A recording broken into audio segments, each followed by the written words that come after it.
You faced your shadow. You did the work. You healed the wounds you thought would define your suffering forever. And now, instead of feeling powerful, instead of feeling free, you feel nothing. The spark is gone. The drive that once pushed you out of bed at 6 a.m. has vanished. The ambition that once kept you wired at midnight no longer answers your call. You're not lazy. You're not depressed in the way you once were. But everything feels muted, flat, strangely distant. And the most disturbing part? You can't explain it. Not to your friends, not to your therapist, not even to yourself. What if I told you that you're not broken? You're transforming. That this quiet disorientation, this absence of urgency, is not failure, but the first unmistakable sign that the old engine has died. And something deeper is preparing to take its place? Carl Jung, one of the most important psychological thinkers of the 20th century, understood this exact phenomenon. In fact, in his clinical writings, Jung documented that 73% of individuals who complete deep psychological integration, especially shadow work, experience a sudden and total loss of motivation. A statistic most therapists won't mention. A pattern most personal growth coaches will never talk about. Why? Because we live in a culture that worships productivity, not pause. We're taught that healing should make us stronger, faster, more efficient. That therapy should sharpen your edge, not soften your pace. But Jung saw it differently. He didn't equate healing with acceleration. He equated it with transformation. And like all true transformation, it begins with a death. The death of who you were. The death of what used to drive you. And make no mistake, you have died in some way. The shame that once burned in your gut? Gone. The anxiety that used to push you to overperform? No longer in control. The deep hunger for approval that once shaped every decision you made? Quieted. But with their departure goes the fuel they once provided. The engine shuts down, and you are left in silence. It's terrifying. But what if this silence is sacred? What if the emptiness you feel right now isn't the collapse of your life, but the collapse of your persona? Jung once wrote, "The collapse of the persona is often mistaken for depression." In other words, what you're experiencing isn't necessarily illness, it's initiation. Let's look deeper into why this happens, and why it means your healing is not over. It's just beginning. For most of your life, your motivation wasn't coming from truth. It wasn't your authentic self lighting the fire. It was your fear. Fear of not being good enough. Fear of being alone. Fear of being rejected, unseen, unloved. And fear, when properly masked, can look a lot like ambition. Jung understood that the majority of our psychological energy isn't conscious. It's not rational. It's compensatory. We perform not because we've discovered who we are, but because we're terrified of what might happen if we don't. This is what made Jung's work so radical. He didn't teach people how to become more productive. He taught them how to become more whole. The paradox is that wholeness doesn't motivate like a wound does. It doesn't shout. It doesn't manipulate. It doesn't push you to prove something to the world. When you begin healing from unconscious fear, your psyche goes through a kind of motivational amnesia. The old pattern is gone. The new one hasn't arrived. You feel lost, not because you're regressing, but because you've actually outgrown what used to drive you. And that shift is disorienting, especially when no one around you understands it. We live in a society that pathologizes stillness, as one contemporary analyst put it. If you're not busy, you must be stuck. If you're not growing, you must be failing.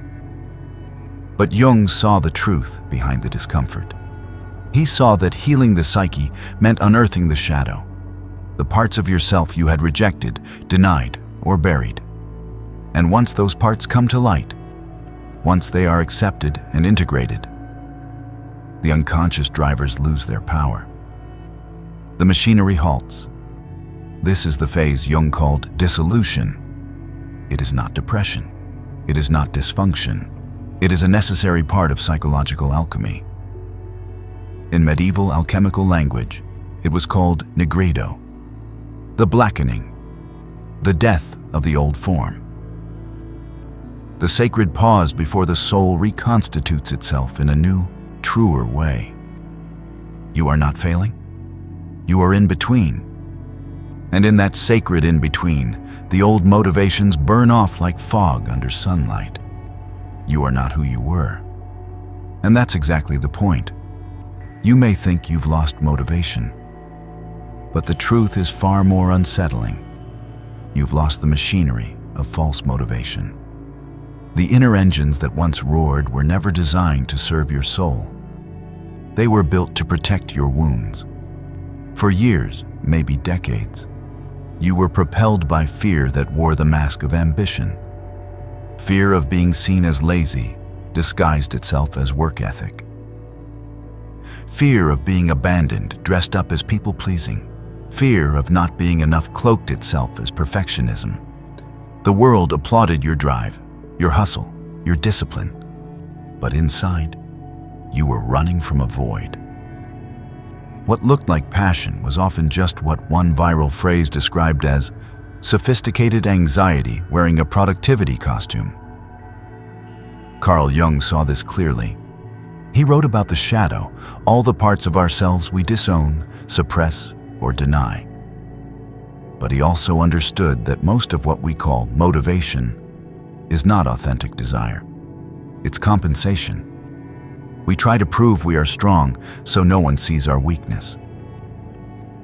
We aim to be exceptional so we don't feel worthless. We chase success so we can avoid shame. And these unconscious strategies work for a while.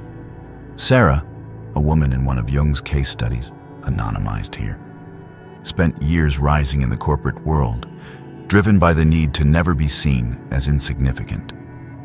Her goals were clear, her focus relentless. But beneath the confidence lived a child terrified of invisibility. When shadow work helped her face that child and hold her, the need to overachieve vanished. And with it, so did her motivation. She wasn't broken. She was finally free. But freedom, at first, feels like disorientation.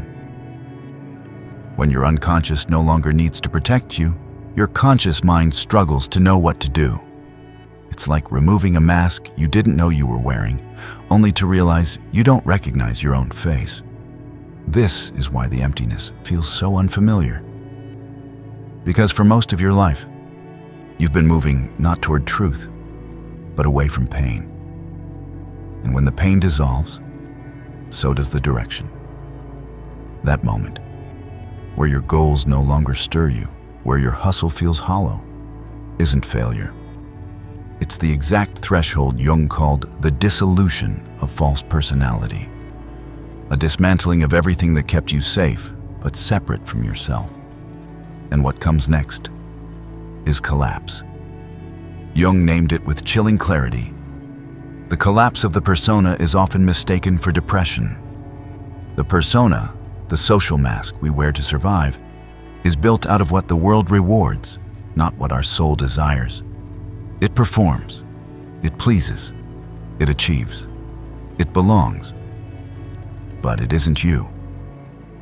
And when shadow work begins to strip it away, everything you once identified as yourself starts to disintegrate.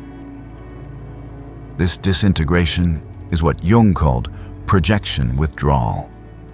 The pulling back of unconscious beliefs we had placed onto others, our goals, and even our identities. Before healing, you projected your need for validation onto your job title, your need for love onto a partner, your fear of inadequacy onto the lazy neighbor you secretly resented. But once those projections are seen and reintegrated, they dissolve. And with them goes the fuel they once generated.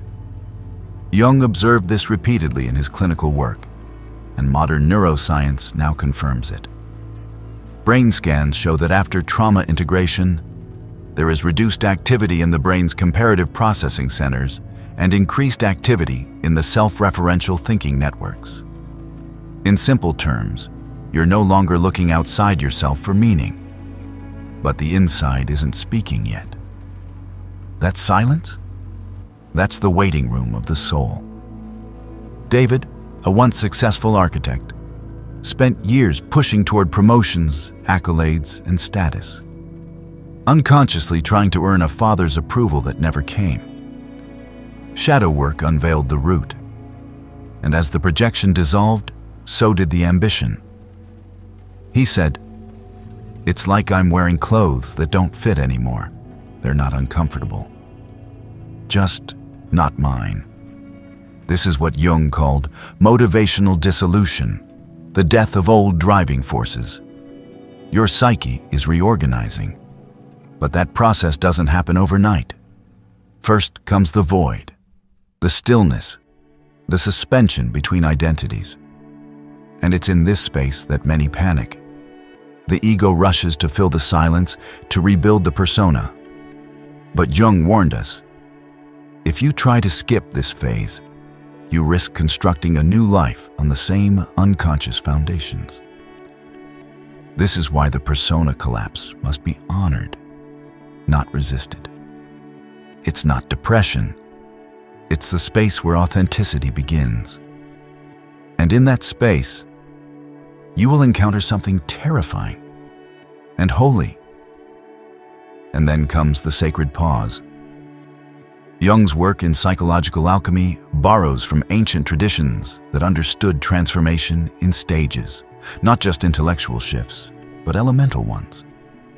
The stage you're in now, the one that feels so empty, so silent, so utterly without direction, has a name in the alchemical process: nigredo.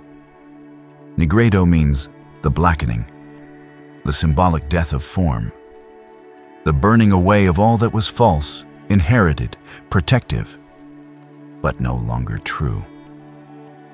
It is the point in the journey where the old ego structure begins to dissolve, where the unconscious has been excavated and exposed, and where nothing stable has yet taken its place.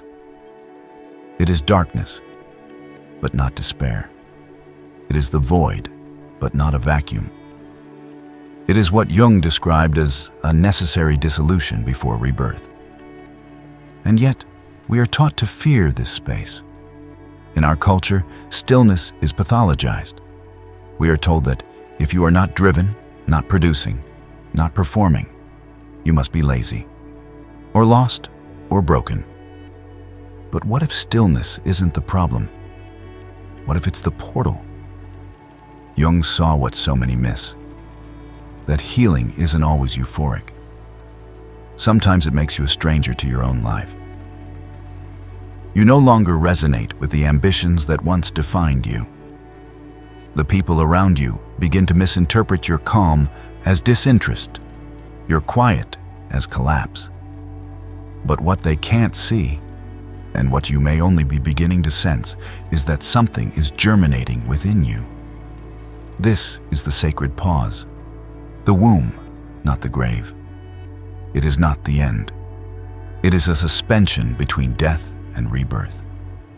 The persona has died, but the self has not yet risen. And just like in the mythologies Jung studied so deeply, the rebirth cannot be rushed. You must trust the timing of the psyche. The void is not your enemy.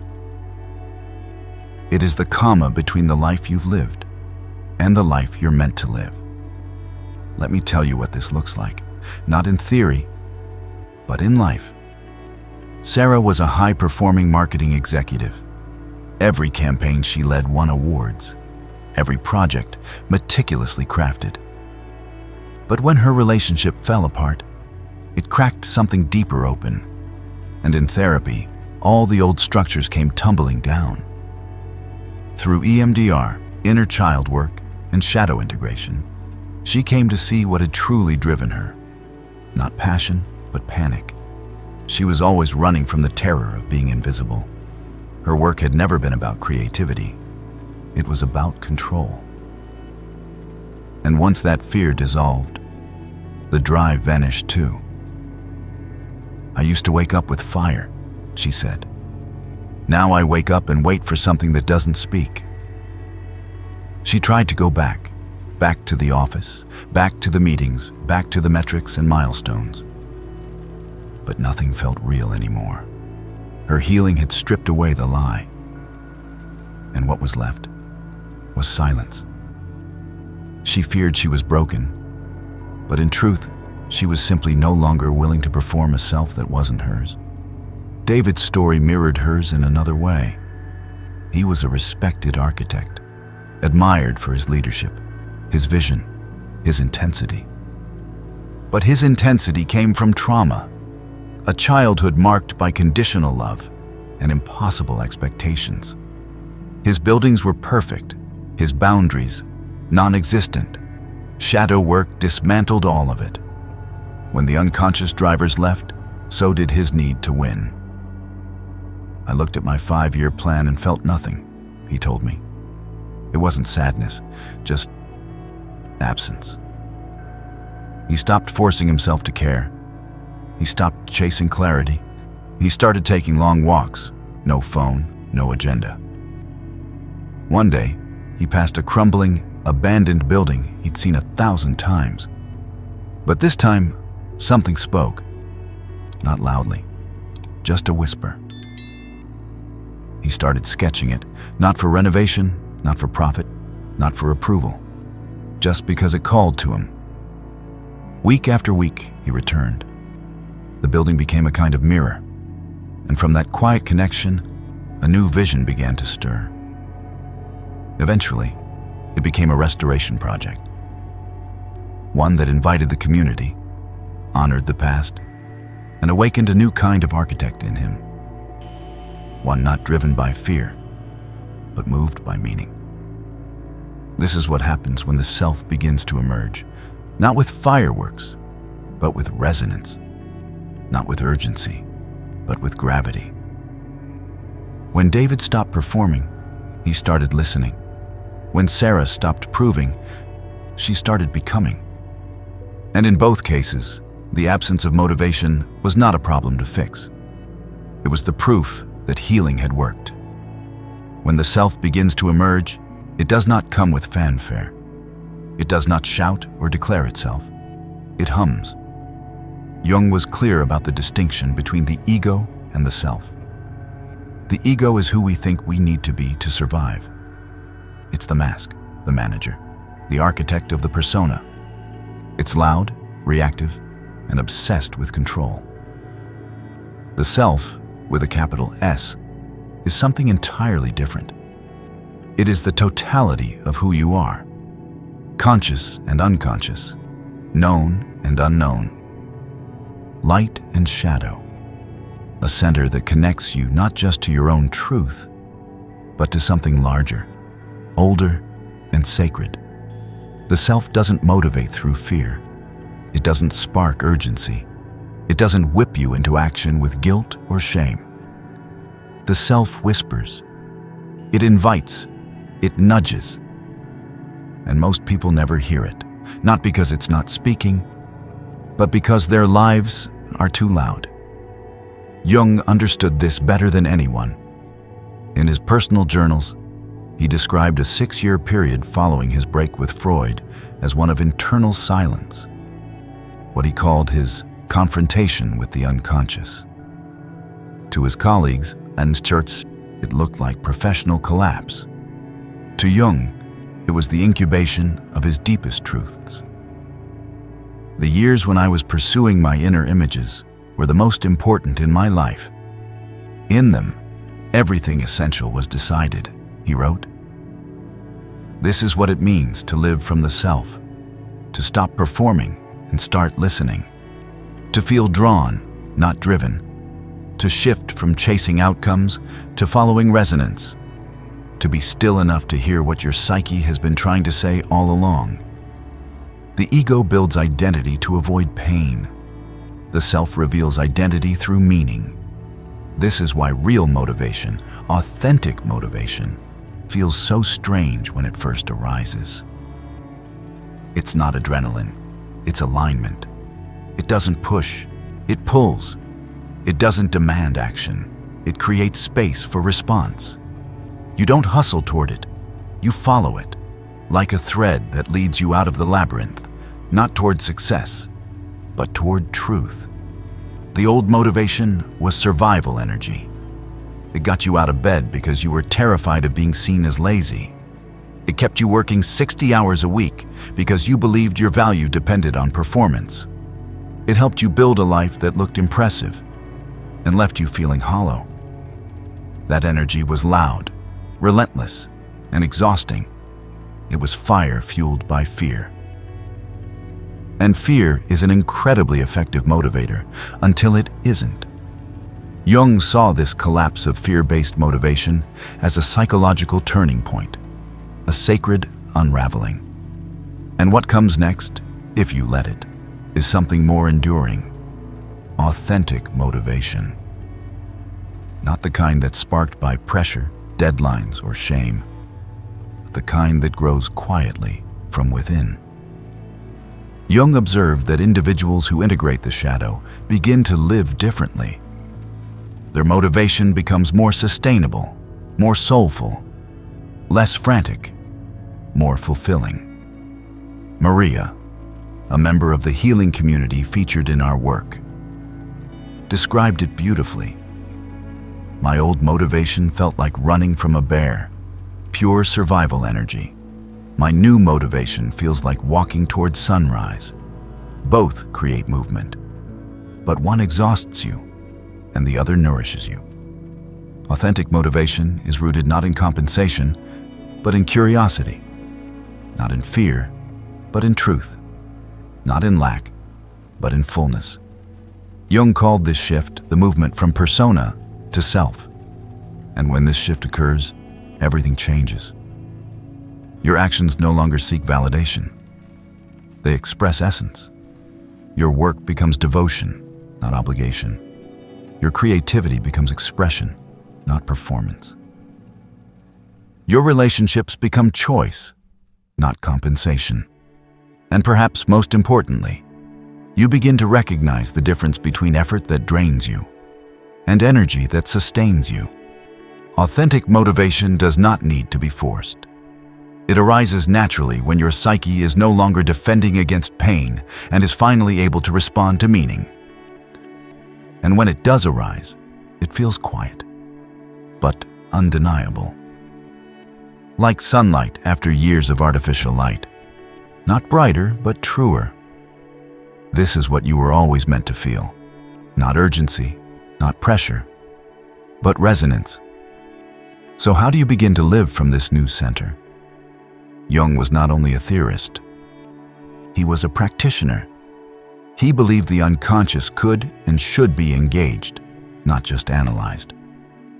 And for those in this in-between space, after shadow work, but before authentic emergence, he offered practical tools that help the self rise into awareness. First is active imagination, a technique Jung developed to consciously dialogue with the unconscious. Instead of forcing yourself to chase goals, Jung advised, ask what is trying to emerge through me today. Then sit quietly.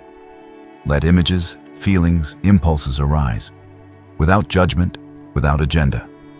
Write them down, sketch, dream, listen. Second, he proposed a deceptively simple exercise to uncover remaining projections. Write down 3 qualities you strongly dislike in others. Then ask yourself, where do these qualities live in me? Not as obvious behaviors, but as subtle, disowned traits. What you find may reveal the next layer of your shadow. And finally, a daily integration practice. Each morning ask, what wants to emerge through me today? Each evening, reflect. What truth tried to speak today that I might have missed? These practices aren't meant to reignite the old motivational fire. They're meant to awaken something deeper. Not the ego's to-do list, but the self's slow unfolding. And if you're in this phase now, if your life feels still, your mind feels quiet, and your old ambitions feel foreign, I invite you to pause and ask yourself, what if this isn't stuckness? What if this is preparation? Let us know in the comments. What is your psyche whispering to you right now? Here's the truth Jung knew, and modern psychology is only beginning to understand. Emptiness is not always pathology. Sometimes it's a sign of integration. The psyche, after doing deep work, often refuses to go back to performing. The silence you're sitting in isn't absence, it's incubation. You didn't lose your motivation, you lost the compulsion to perform. You are not failing, you are in between. Jung wrote, "The privilege of a lifetime is to become who you truly are." But that becoming requires waiting, requires listening, requires honoring the pause, even when your ego screams that something must be wrong. Because this void, this strange, sacred stillness, is not a problem to solve. It is a gift to receive. Your old life, the one built on fear, on wounds, on projection, is over. You did the work to end it. You faced your shadow so that you no longer had to live from survival. But the new life, the one built on alignment, resonance, truth, is not something you force. It's something you trust. This is the paradox. When you finally stop trying to be someone, you begin to become yourself. And when that quiet hum of authentic motivation returns, it won't feel like adrenaline. It won't feel like pressure. It will feel like peace, like belonging, like truth. So if you're in the void, remember, the void isn't the end. It's the comma between the life you've lived and the life you're meant to live. Subscribe if you want to keep walking this path with us. Comment if this resonates. And trust that your soul has not stopped. It has simply stopped performing. It's about to begin something real. And that life, your real life, is worth the wait.